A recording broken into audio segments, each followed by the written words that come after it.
હવે આગળ વાત મહાસંગ્રામની।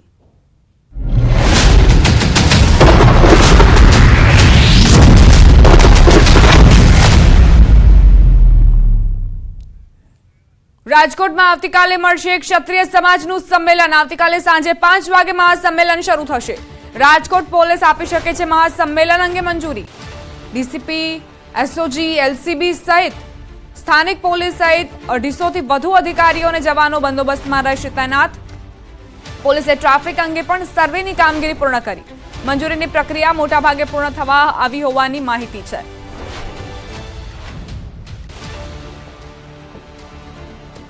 રાજકોટમાં કાલે ક્ષત્રિય સમાજનું સંમેલન મળવાનું છે। આ પહેલા રાજકોટમાં રેલીનું આયોજન કર્યું હતું ક્ષત્રિય સમાજે। ત્યાં પણ મોટા પ્રમાણમાં કેસરી સાફા અને કેસરી સાડીમાં સજ્જ જોવા મળ્યું હતું આખો સમાજ। અને ત્યારબાદ ધંધુકામાં પણ બેઠક યોજાઈ હતી અને હવે ફરી એક વખત રાજકોટમાં સંમેલન। અમારા સંવાદદાતા હાર્દિક જોશી જોડાઈ ગયા છે વધુ જાણકારી સાથે। તેમની પાસેથી વિગતો લઈએ। હાર્દિક, કાલે સંમેલન મળવા જઈ રહ્યું છે ક્ષત્રિય સમાજનું, શું પરમિશન મળી જશે પોલીસ તરફથી અને કેવા પ્રકારની તૈયારીઓ?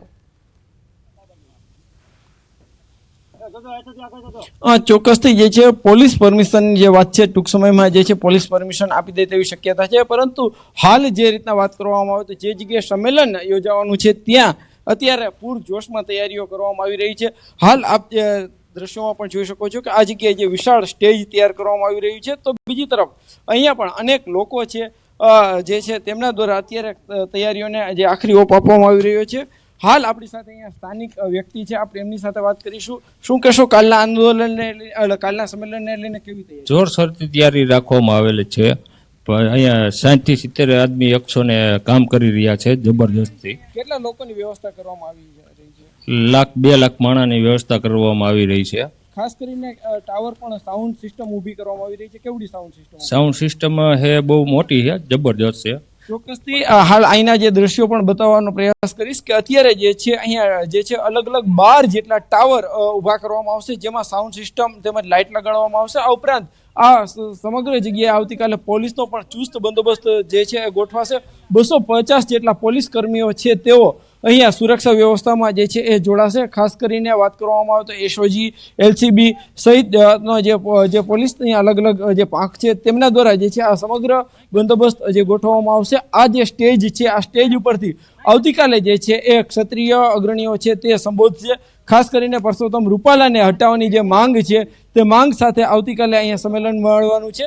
આ સંમેલન મળે તે પહેલા જ તૈયારીઓ જે છે અત્યારે અહીંયા પૂરજોશમાં કરવામાં આવી રહી છે। હાલ જે રીતના વાત કરવામાં આવે તો મોટી સંખ્યામાં લોકો જે છે અત્યારે અહીંયા તૈયારીઓમાં પણ લાગી ચૂક્યા છે। જી આભાર હાર્દિક જાણકારી આપવા માટે। સમાચારોમાં આગળ વધીએ। વલસાડ બેઠક પર પહેલા દિવસે 26 ફોર્મ ઉપડ્યા છે। 6 વ્યક્તિઓએ 26 ઉમેદવારી પત્ર લીધા।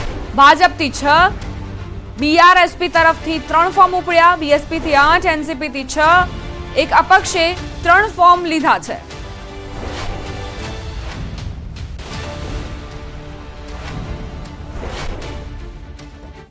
વિસાવદર વિધાનસભાની પેટા ચૂંટણીની જાહેરાત અંગે મોટા સમાચાર। વિસાવદર પેટા ચૂંટણીનું કોકડું ગૂંચવાયું। જીતને પડકારતી અરજી પર કોર્ટે મુદ્દત પાડી। હવે હાઈકોર્ટમાં 1 મે સુનાવણી હાથ ધરાશે। હર્ષદ રીબડિયાની અરજી પર ગઈકાલે હાઈકોર્ટમાં સુનાવણી ન થઈ। ભૂપત ભાયાણીની જીતને પડકારતી હર્ષદ રીબડિયાની અરજી પર હાઈકોર્ટમાં પેન્ડિંગ હોવાથી અગાઉ ચૂંટણી પંચે પણ પેટા ચૂંટણીની જાહેરાત નથી કરી। અગાઉ આમ આદમી પાર્ટીની ટિકિટથી ભૂપત ભાયાણી વિસાવદર બેઠકથી જીત્યા હતા, જે બાદ ભાજપ ઉમેદવાર હર્ષદ રીબડિયાએ 26 જાન્યુઆરી 2023માં ભૂપત ભાયાણીની જીતને હાઈકોર્ટમાં પડકારી હતી। રીબડિયાએ representation of the people act 1951 હેઠળ અરજી કરી હતી, જોકે બાદમાં આપની ટિકિટથી ચૂંટાયેલા ભૂપત ભાયાણીએ આપ સાથે છેડો ફાડી દીધો હતો અને ભાજપમાં જોડાયા હતા, જેને કારણે આ બેઠક ખાલી પડી છે। ગુજરાત વિધાનસભાની ખાલી 6 બેઠકો છે, જેમાં ચૂંટણી પંચે ફક્ત 5 બેઠકો પર જ પેટા ચૂંટણીની જાહેરાત કરી છે। વિસાવદર પેટા ચૂંટણીની જાહેરાત હજુ નથી થઈ।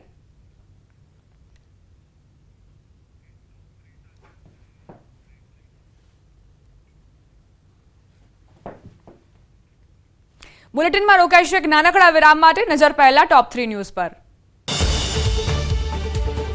ભારતના 7 ગેમર સાથે પીએમ મોદીએ કરી ચર્ચા. ભુજના તીર્થ મહેતા પણ સામેલ. પડકારો અને કયા સુધારા કરી શકાય તેની પર ચર્ચા કરાઈ. સૌરાષ્ટ્ર કચ્છના દરિયાકાંઠે રહેશે અકળામણ ભરી સ્થિતિ. તો કેટલાક વિસ્તારમાં વરસાદ તો એપ્રિલના અંતમાં ગરમીનું જોર વધે તેવી હવામાન વિભાગની આગાહી. ગુજરાતની 26 બેઠકો પર ફોર્મ ભરવાનો આજે બીજો દિવસ. પહેલા દિવસે અનેક નેતાઓએ ઉપાડ્યા ફોર્મ. અમદાવાદમાં 85 ટીમોનું ચેકિંગ.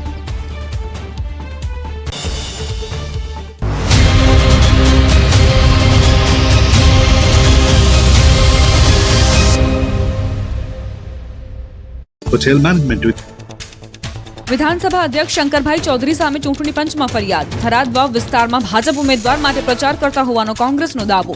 મનીષ દોશીએ આચારસંહિતા ભંગ અને સંસદીય પ્રણાલીના ભંગની નોંધાવી ફરિયાદ.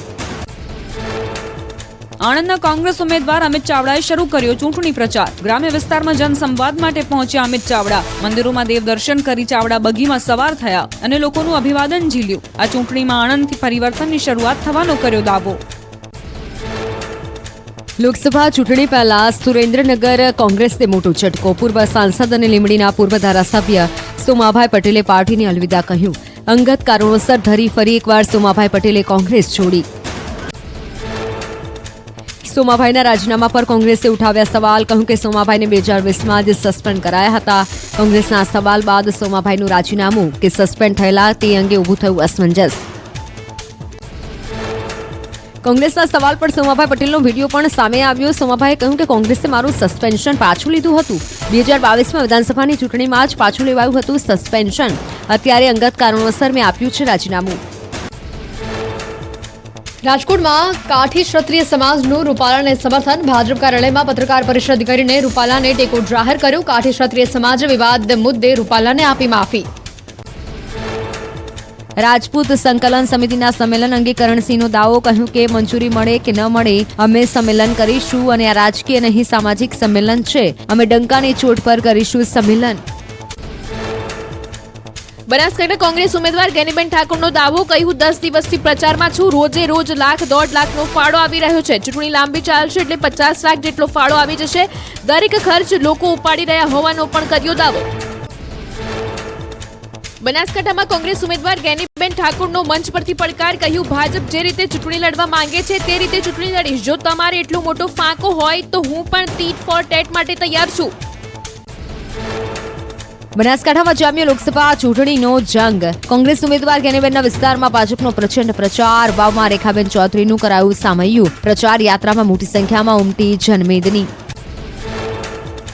વિવાદ પર પહેલીવાર જાહેર મંચથી બોલ્યા રૂપાલા. કાર્યકરોને ચેતવતા કહ્યું કે વાતાવરણને ડહોળવાનો પ્રયાસ થઈ રહ્યો છે. આપ સૌને હાથ જોડી નમ્ર વિનંતી